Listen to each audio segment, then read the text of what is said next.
At 2:47 p.m., a Ukrainian Mi-24 Hind appeared over the quiet Alski sector, flying in a way that broke nearly every rule of combat aviation. Instead of keeping speed or using terrain for cover, it moved low and slow across contested airspace, fully exposed to anyone watching. To the Russian manpads team observing from a damaged building, the helicopter looked less like a threat and more like an easy kill. The scene was unusual for this area. Alski had seen only limited activity in recent months, mostly drone reconnaissance and occasional artillery exchanges. Yet here was a Hind, one of Ukraine's most valuable attack helicopters, loaded with heavy ordnance. Mounted under its stub wings were 4 B-8V rocket pods, each carrying 20 S-8 unguided rockets. That gave the aircraft a total of 80 projectiles. Each rocket measured 80 millimeters in diameter, weighed 11.7 kilograms, and carried a 1.1 kilogram warhead capable of penetrating 400 millimeters of rolled homogeneous armor. For a sector with little strategic value and minimal troop concentrations, the presence of such firepower seemed out of place. The helicopter's configuration looked more suited for engaging armored formations or fortified positions, not for hovering over quiet farmland and river crossings. To the Russian team, however, the logic didn't matter. All that mattered was that the aircraft was within range. From their position inside a damaged building about 3.2 kilometers away, a two-man Russian manpads team had been tracking the Hind's approach for several minutes. Their weapon system was the 9K-38 Igla, one of Russia's most capable shoulder-fired surface-to-air missiles. Fully assembled, the system weighed 17.9 kilograms, consisting of the launch tube and the grip stock assembly. The missile itself measured 1.5 meters in length and carried a 1.17 kilogram warhead containing 390 grams of high explosive. The Igla's effectiveness came not only from its explosive charge but from its seeker technology. The missile used a cooled infrared seeker head, a step forward from earlier designs. By using nitrogen cooling, the seeker reduced sensor noise and increased detection range, making it more reliable against countermeasures. In theory, it could distinguish between the heat signature of an aircraft's engine exhaust and the decoy flares often deployed in defense. Soviet-era doctrine gave the team little freedom in how to respond. The manual was clear: if an aircraft entered the Igla's 5.2-kilometer operational range, the crew was to engage immediately. The Mi-24, flying low and slow, still in its dive run, fit neatly within those parameters. The gunner adjusted his angle to the northeast, aligning the sight with the helicopter's exhaust trail. What the Russian crew did not fully consider was the tactical logic. The Alski area offered little in terms of strategic targets. It lacked major troop concentrations, heavy armor, or key infrastructure. The helicopter's presence, and especially its exposure, should have raised questions.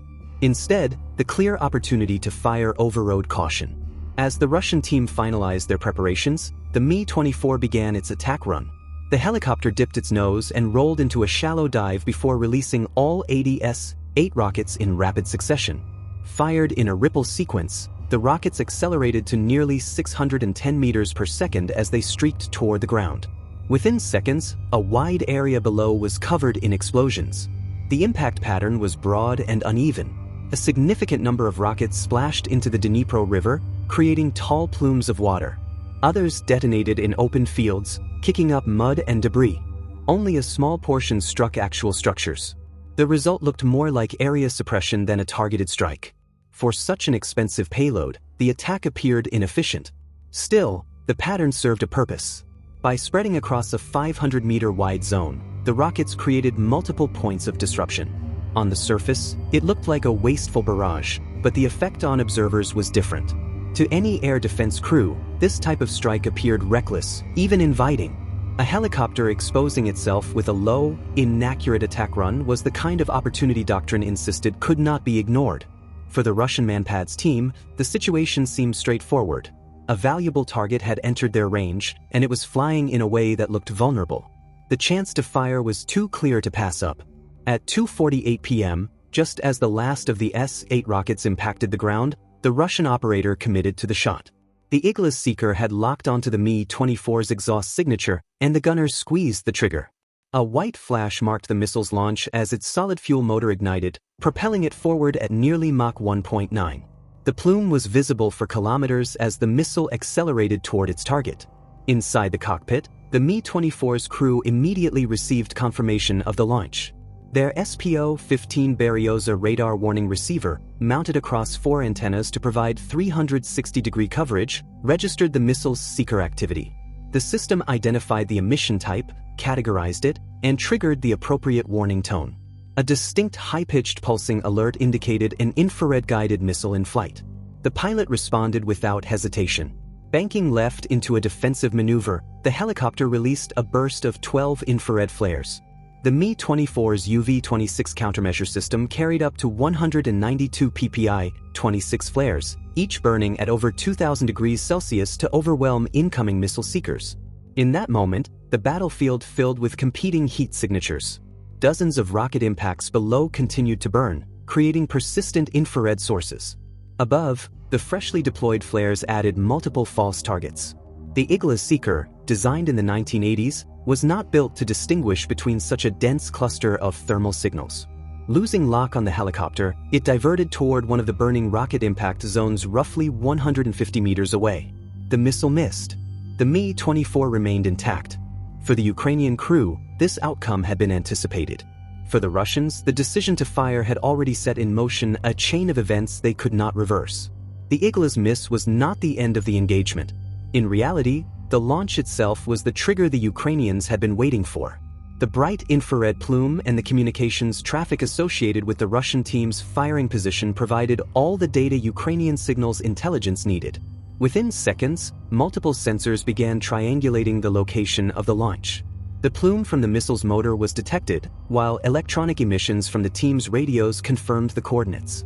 What once might have taken 15 to 30 minutes in past conflicts now required less than 90 seconds due to Ukraine's integrated sensor networks and streamlined communication protocols. The targeting data was then relayed directly to a nearby strike asset. In this case, an FPV drone operator stationed roughly 8 kilometers away received the coordinates.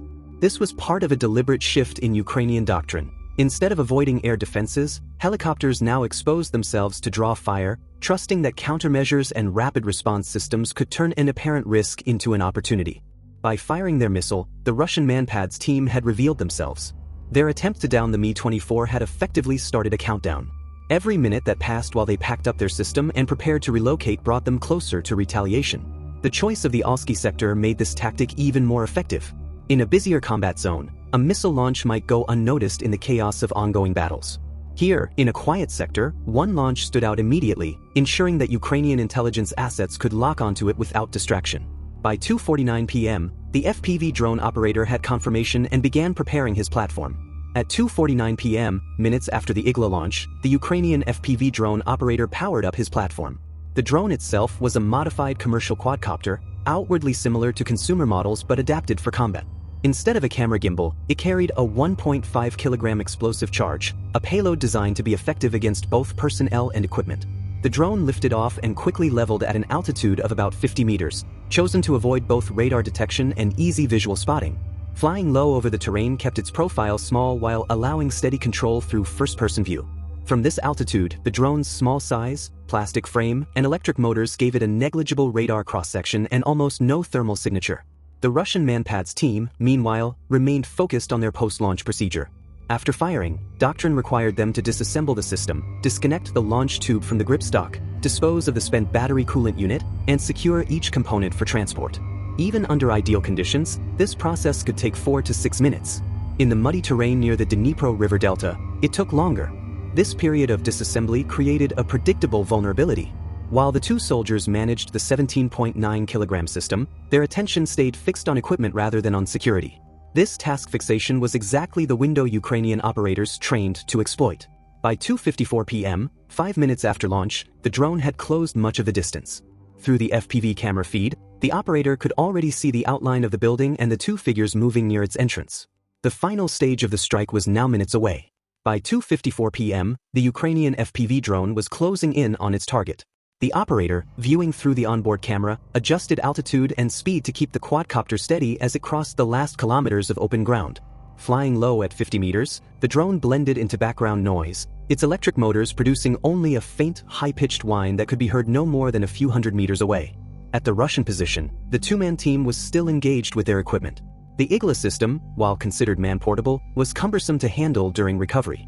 The launch tube, gripstock, and expended power unit all had to be separated and stowed in their carrying cases.